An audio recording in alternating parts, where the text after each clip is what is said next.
Welcome to Survivorneers, where we talk about spirituality and transformation to help us in our everyday living and even to transform our lives. Today we're going to discuss why we shouldn't argue with a celebrity fool, a couple of characteristics that they show, and understanding the ego. So if this sounds interesting to you as we are developing our spiritual life personally and trying to achieve completeness in our lives, stay with me as we are going to develop this discussion. One of the first characteristics that a celebrity star fool can exude is being overly confident.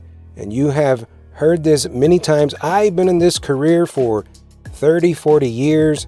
I've been doing this for decades, and I know that this is the answer, and I know what I'm talking about, and I've seen people this, that, or the other. And so we begin to get the point where that person is showing overconfidence, and in some cases even being arrogant, where they are just putting you down using condescending terms, and you get the point. So this is one of the first characteristics that we can identify in a celebrity fool. And it's that person that's always trying to be superior.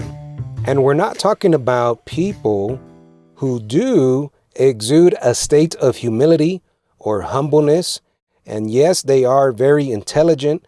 They have wisdom, but there's something different about them that when they approach, they're not just trying to be superior. These are people with meekness and understanding, and they truly have a genuineness to try to teach or help others. And so let's make sure that we understand the difference. A celebrity star fool is always showing confidence in such a way that it is not good for them or for others. It becomes a very, very arrogant state of being, as we have established. Before we share the next interesting characteristic of a celebrity star fool, I want to establish a little bit and take a moment. What do we mean by a celebrity star fool in this context?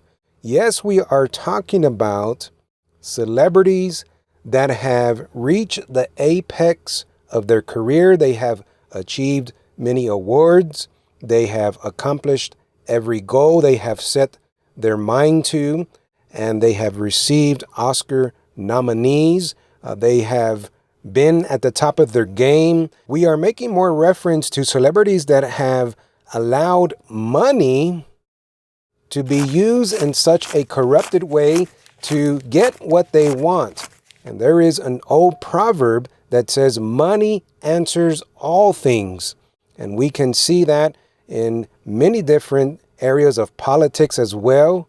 We can see that in law enforcement, that there is a lot of corruption there. And also we can see in the Hollywood realm, there's much of this taking place. And we are especially referring to that celebrity star fool that is using their prestige, their money, and their talents in a corrupted way to prey on the vulnerable. Yes, we know that you have great talents, that you have achieved many things, but when you begin to use your money and your fame and your prestige to prey on the vulnerable, this is a spiritual corruption within you. This now allows us to segue into the discussion of pride and apathy. You might say, well, what is pride and apathy? When we consider pride, it always starts off with just a little step that you take. You take pride, in a good way, in the accomplishments that you have fulfilled. You set a goal to become great, and you achieve greatness, and you take pride in that goal or in that greatness. So we are not talking about this kind of pride. The pride that we are talking about has a connotation or meaning of apathy.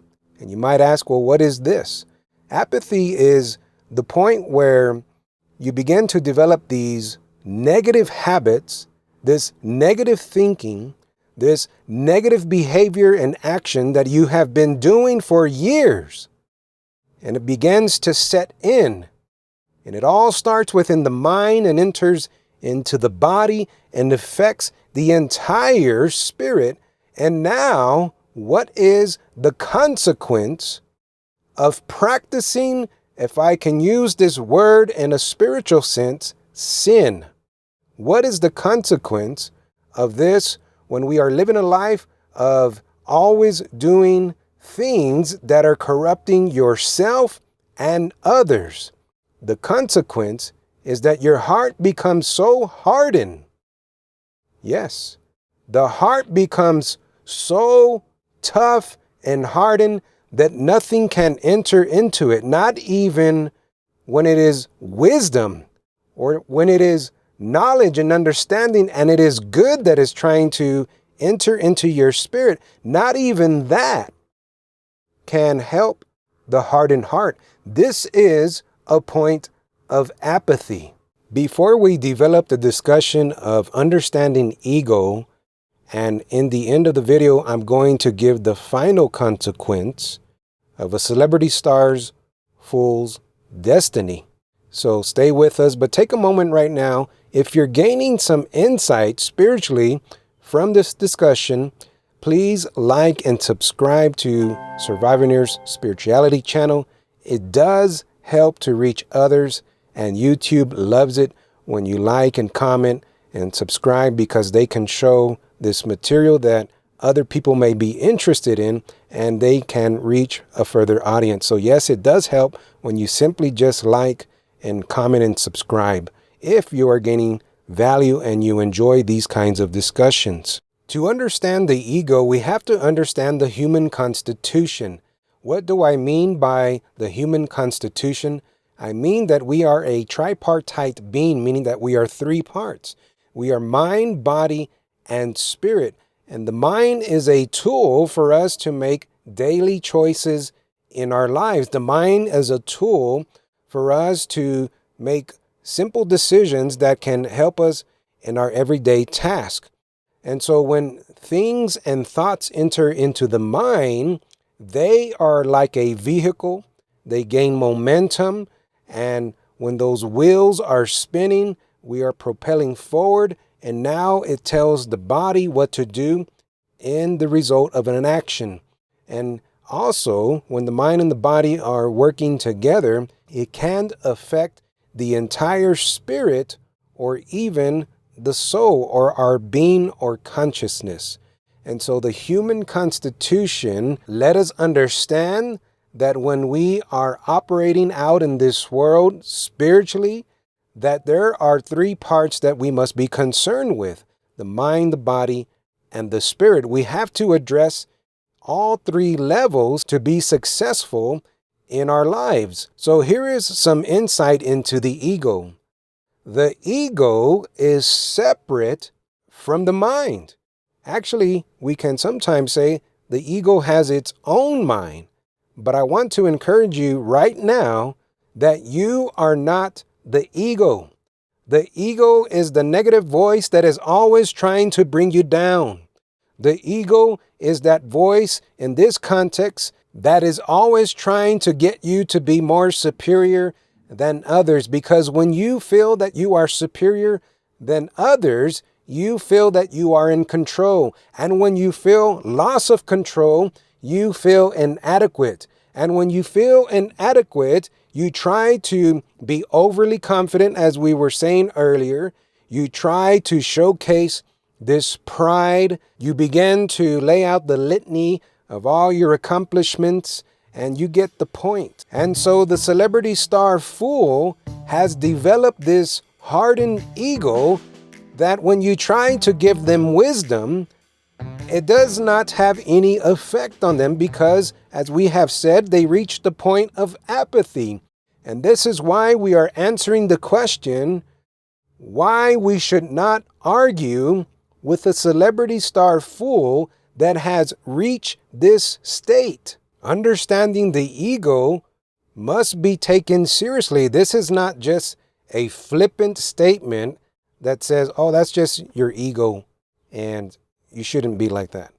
We are talking about a serious case of when the ego has hijacked your entire tripartite being, when it has already compromised your mind and convinced you and manipulated you and lied to you. And now it starts to affect your body because you're listening to the mind and the ego.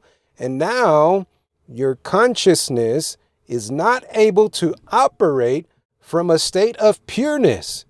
Yes, consciousness is separate from mind, from body, and from ego. Consciousness is the source that we receive that is constant, it is good, and in this case, we can say that it is light, and it cannot mix with darkness.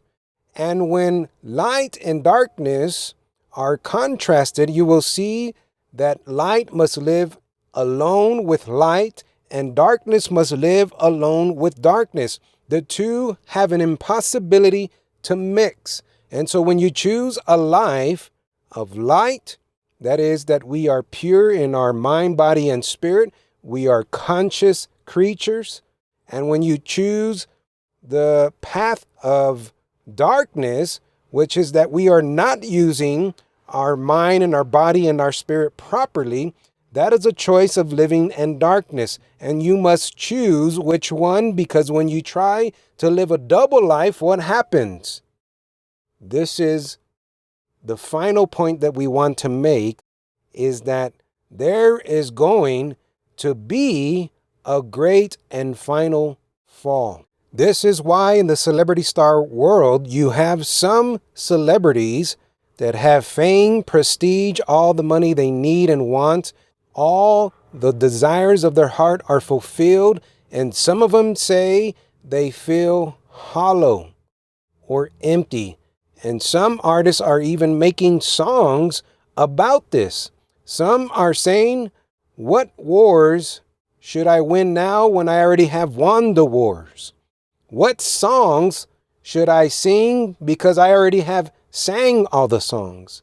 Maybe in the comedian realm, what stand-up comedy set should I do because I already have achieved all this greatness and all this fame?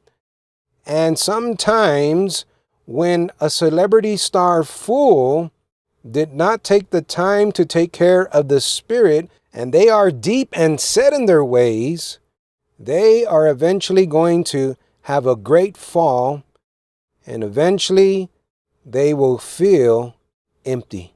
Now, I like to also say that we do not rejoice when someone falls, because we have to check our own spirit in our own arrogance and ego to not celebrate or be joyful when we see someone fall because they did not take care of what they needed to take care of early on, and now there's a point of no return. There's no joy in that.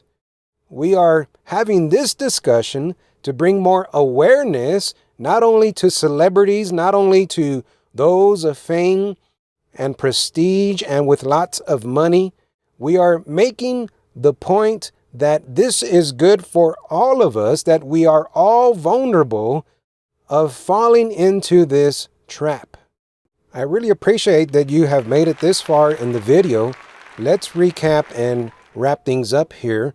So when we are talking about celebrity fools, celebrity people that have reached this point that we have discussed in becoming hardened in their heart, we want to identify that they can be overly confident, that they can be very prideful, that the ego hijacks the entire being, and that they can fall into this final consequence of destroying their own very soul. And that's why I believe that we should consider that saying, what should it profit a man or a person to gain the whole world and lose their very own soul? This is a very true statement because we see it in politics, in Hollywood, and out there in the world, that people are losing their very own being